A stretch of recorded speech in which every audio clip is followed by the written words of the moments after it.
My master's thesis was kind of framed by a modes of production approach. I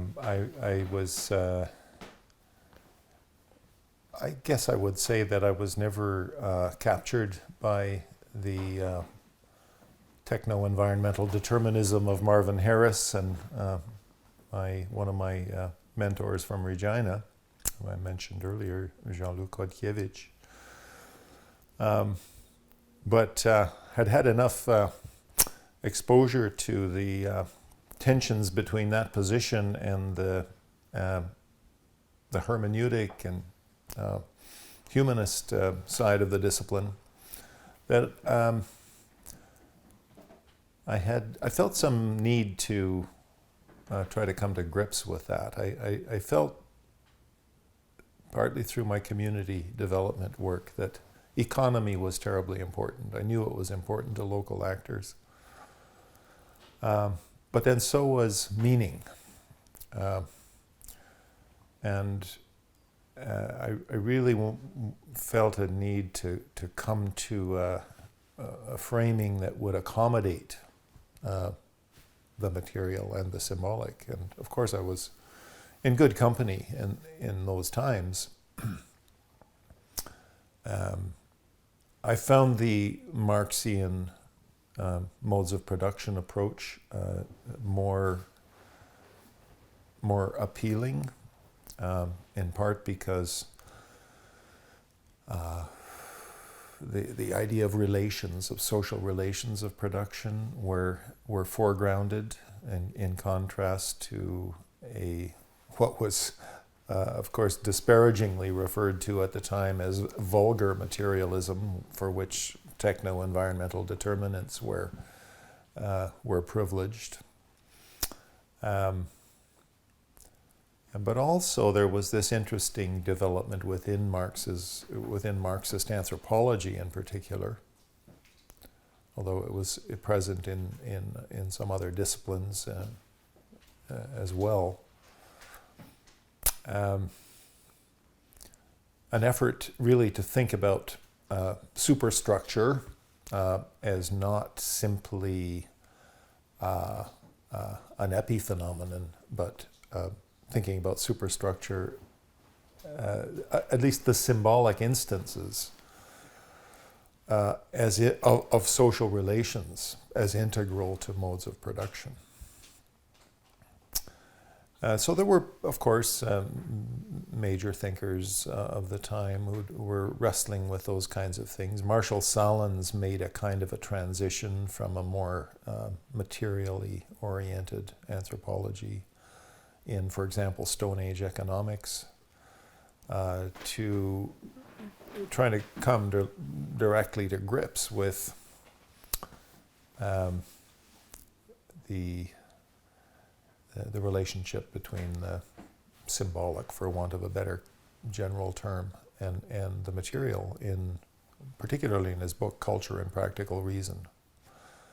And then there was Maurice Godelier's efforts to integrate symbolic instances into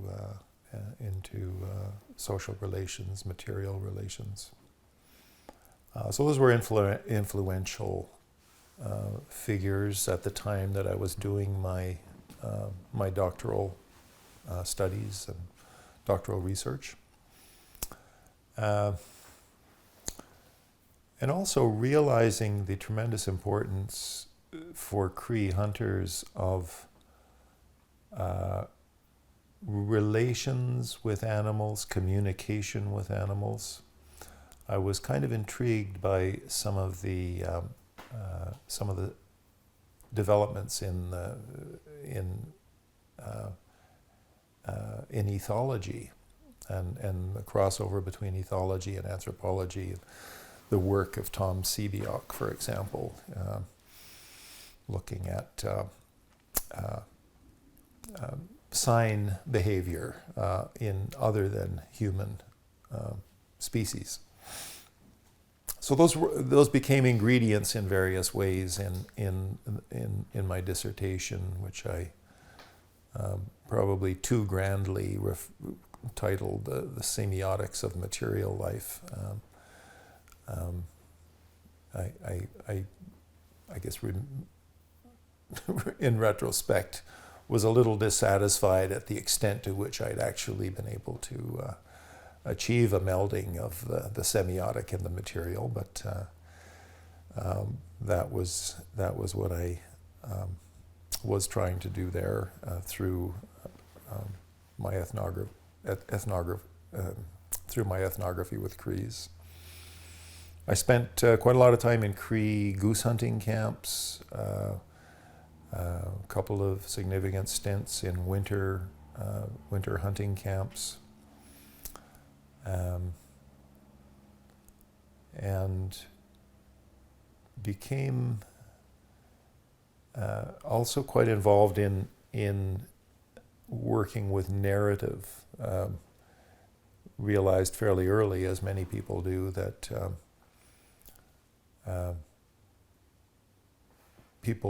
storytelling is a preferred mode of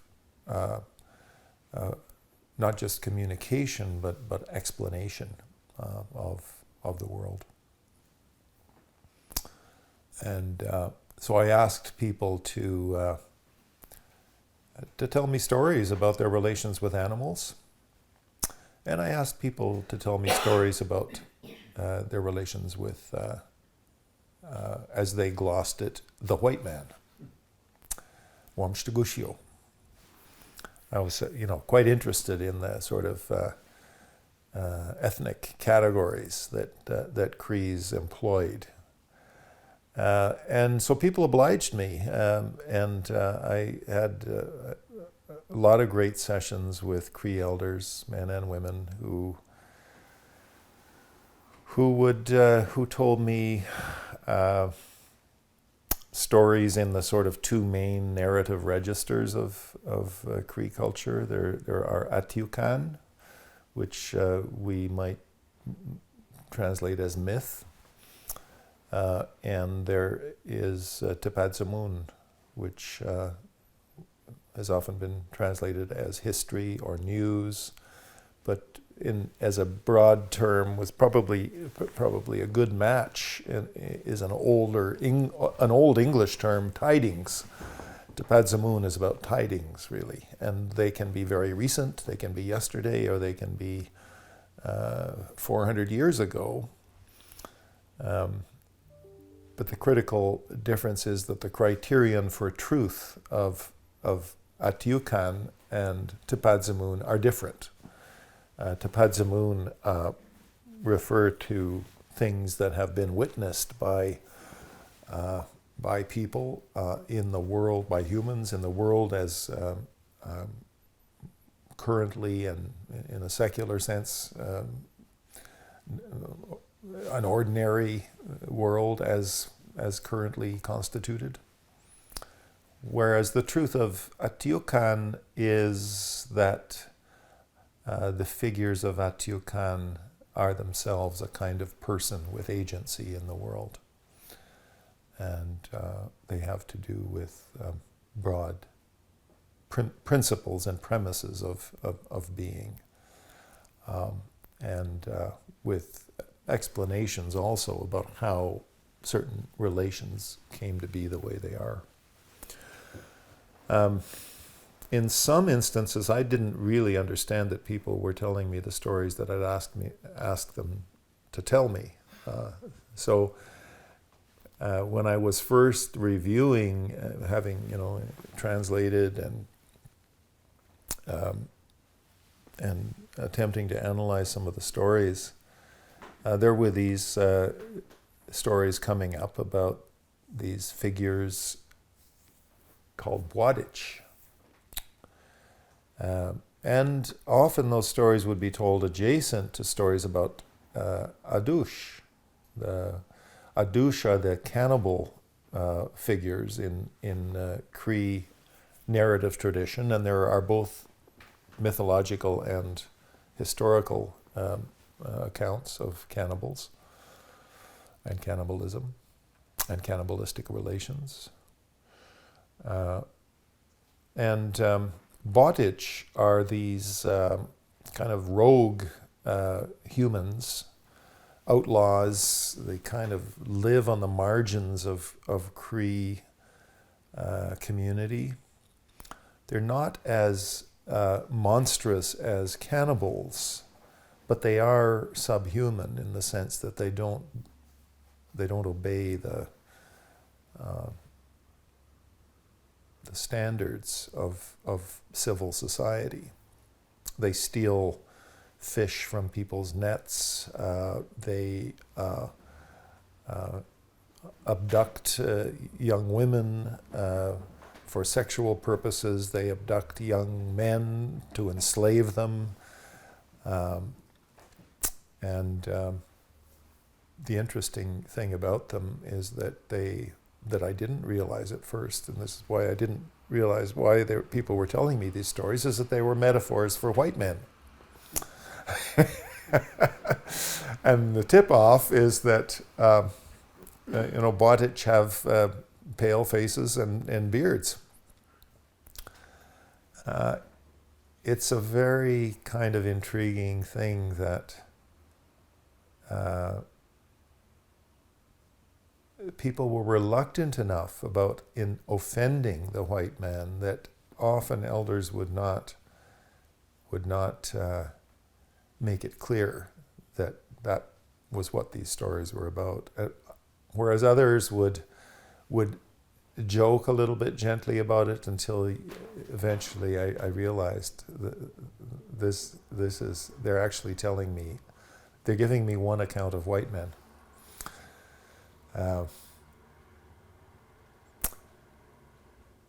Very interestingly, there were kind of competing views of white men in this corpus of tradition, because on the one hand, there was a lot of loyalty to the Hudson's Bay Company, which surprised me as a kind of, Marxist, anti-colonial thinking young student. I was a little bit appalled that some elders were talking about the Hudson's Bay Company in very positive terms. And this was part of a historical narrative. They'd had Cree communities had bad experiences, apparently, with competitors to the Hudson's Bay Company. These were presumably free traders, or maybe Northwest Company traders a little bit later in fur trade history. And they had these stories about how these other companies, which they tended to identify as French, the French companies. But there's this ethnic dichotomy between Wamshtukshio, which is, on a broad term, the white man, but on a more narrow and more specific sense is an English white man, versus Upshtagoyao, who is a French white man. Now, what they meant by Upshtagoyao, though, in that context, was the Montreal companies, which were not, of course, only French. There were also Scottish and so on. And David Denton has written some interesting things about that, realizing that these are pretty slippery categories. But as a rough gloss, when people talked about this, they would say, the company, and they would refer to it as Campani in Cree, was a friend and ally, and the French companies had ripped them off at some point in the past, and the Hudson's Bay Company had had rallied to their defense and treated them with respect and so on. And so there was this, to me, as I say, somewhat disconcerting positive portrayal of a colonial institution. But I guess as ethnographers, it's not our place to argue with people's understanding of their own experience and history. And I came to appreciate, in fact, that the sub-theme of the boîte there was actually a very interesting dialectic between the negative portrayal of the white man in general, and certainly not an ignorance of the fact that the Hudson's Bay Company sometimes behaved badly, but rather that it was a rhetorical strategy where you congratulate people for good behavior and you condemn them for bad behavior. But it's much dicier to condemn people for bad behavior. It's more risky. And so there would be more, there was more circumlocution when it came to the negative portrayals.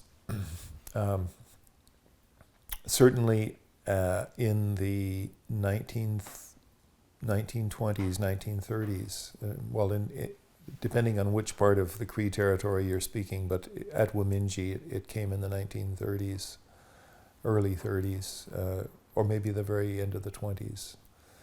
Experience with the Hudson's Bay Company had not been so great. It was at least highly ambivalent. The one elder that I talked with was a young man in the, these are conversations that I had in the late 70s, early 80s. He was a young man in the late 20s when the Hudson's Bay Company cut his credit from $1,000 a winter to $100 a winter. So $1,000 in the 1920s was a good income in any primary and land-based industry, farming, ranching. But $100 was rough. And at the community of Wamingji and other communities on the James Bay coast, people starved to death. There are people of my parents' age who remembered coming across camps of people who had lost members to starvation. So the enthusiasm for this positive relationship with the white man, with the primary manifestation of the white man in their territory, which is the Hudson's Bay Company, was mixed, was certainly mixed. This dichotomy of the Wamshtukshio, Obshtugoya, the French and the English, came into Cree politics in the 1970s in a kind of interesting way when even the late 60s, but there was an incident when I was doing field work in which the Quebec government had taken over, under the James Bay and Northern Quebec Agreement, had taken over health services from Indian Affairs. And so they'd instructed the employees at the nursing station to run up the provincial flag and to take down the Canadian flag. And a couple of elders got very upset about that and intervened directly and took down the Quebec flag and ran back up the Canadian flag. And it was partly a perception that that really the government in Ottawa was responsible for maintaining. Now it was no longer just the company, but in people's minds, the company and the government in Ottawa were still quite closely associated. And elders kind of assumed that if you were a white person with some level of education, that you had pretty ready access. I had one guy I was interviewing about how things were shaping up in terms of the economy and under the James Bay Agreement. And he said, when you go back south, you tell the government this, that, and the other thing. So an interesting kind of very, these categories were very condensed symbols that played out in interesting ways. So that was on the sort of some of the work that I've published relates to these perspectives on interethnic relations over time. On the to me, I suppose, really more primary focus of Cree animal relations. It also took some time to understand what people were telling me. I suppose really it's taken decades, and I'm sure there are things that I've yet to realize. But one of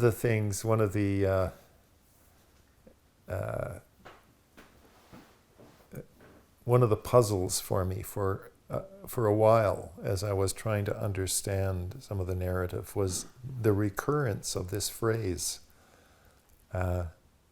"Niedzimiets, nietszatsak." And there were a couple of myths, a couple of mythological accounts in which this phrase was recurring. And I was asking my age mates, my Cree age mates, I mean, a couple of whom were involved as translators,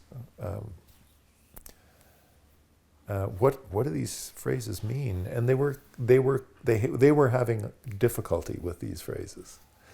Like they'd say, well, it sounds like maybe somebody I eat with needs a meest, needs satsak. Really, I'm not sure. I'm not clear if I think they genuinely were on uncertain ground. And I remember going with one of my assistants to revisit an old man who told me one of these stories that had this phrase occurring over and over again. And this elder got quite cross with my assistant. He said, "You don't even know your own language." It was basically what he told him, and he didn't explain. It was like, "It's your problem. You can't. You're working for this guy." So our efforts at exegesis were frustrated, and it was only on a rereading a couple of years later of Frank Speck's Naskapi that I came across. It was rendered quite differently, but it was rendered phonetically, and I realized this is the phrase, "Niedzimiets, nietszatsak." And Speck had a fairly good explanation of what this phrase meant. What it means is, "Niedzimiets, you and I have the same flesh or bodily covering. Nietszatsak, you and I have the same soul or spirit." So this is a radically metaphysical, it's a core precept for Cree hunters. And it's a radical assertion of the equality of the human and the animal. That there's no place, there's no true space in which I can say, I can kill you because you're an animal. That's not why I can kill you. I can kill you, and in fact, it's a sacred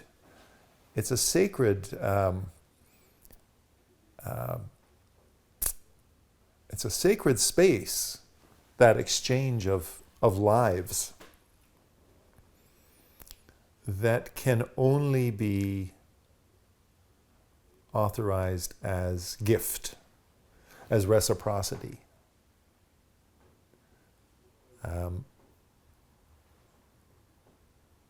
So, I talk to my students about hunting ethics among Crees. Like, and of course, many students today, probably a majority, say, you say you love the animal, but you go out and kill it? How can that is just irrational from the point of view of many of my urban students. They can't understand how a Cree, like they see it as a kind of false consciousness. You know, they're saying they love the animals to justify killing the animal. That's the kind of interpretation. But it, of course, is so much deeper than that. There's another. There's a statement that Speck makes about this complex, which I always find compelling, both at a kind of ethnographic level, but also have come to internalize at a personal level, that hunting is a sacred occupation, or hunting is a holy occupation. For the Mistassini Crees, I think Speck said, I'm paraphrasing, hunting is a holy occupation. And Crees don't like sport hunting. They object to the ethical premises. And as one hunter told me, and this is not a guy who was not a guy given to sentimentality at all, but he said, you know, you go out and you knock the life out of an animal and you call that sport. That's not sport. But this is a guy who's killed hundreds of animals in the course of his career. But he understands it as a reciprocity